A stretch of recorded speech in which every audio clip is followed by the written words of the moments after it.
بسم اللہ الرحمن الرحیم۔ السلام علیکم ورحمۃ اللہ وبرکاتہ۔ کہتے ہیں بنی اسرائیل میں ایک شخص تھا، اس کی ایک گائے تھی اور اس کا ایک بچڑا تھا۔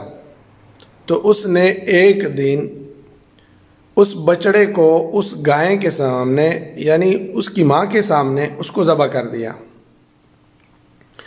تو اس کی وجہ سے اس کا ہاتھ شل ہو گیا، مفلوج ہو گیا۔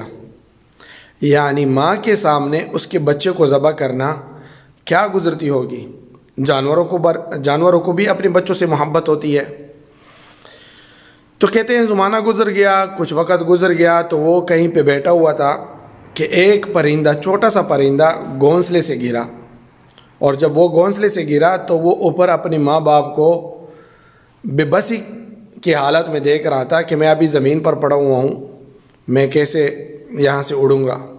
تو اس نے وہ بچہ جو پرندے کا تھا وہ اٹھایا اور اس گھونسلے میں رکھ دیا۔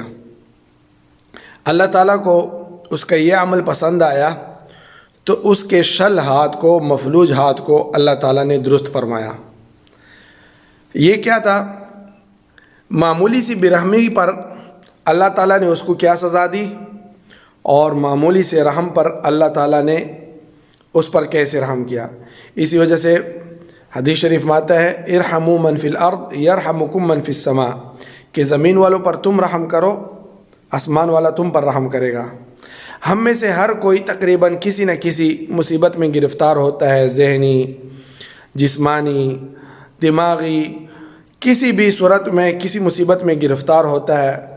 یا تو وہ مصیبت اللہ تعالیٰ کی طرف سے آزمائش ہوتی ہے، اور یا ہمارے گناہوں کی وجہ سے وہ ہم پر آ چکی ہوتی ہے۔ تو اگر ایسی حالت ہے آپ کی بھی، تو آپ بھی اپنے آس پاس میں دیکھیں، جانوروں پر رحم کریں، انسانوں پر رحم کریں، اپنے سے کمزور پر رحم کریں، کہ اس سے اللہ تعالیٰ تم پر رحم کرے گا اور اللہ تعالیٰ کی رضا نصیب ہوگی۔ تو ہمیں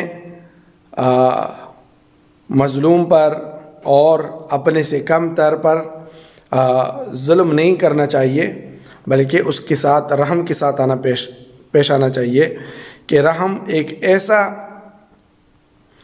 عمل ہے کہ جس پر تم کرتے ہو آسمانوں والا تم پر رحم کرتا ہے۔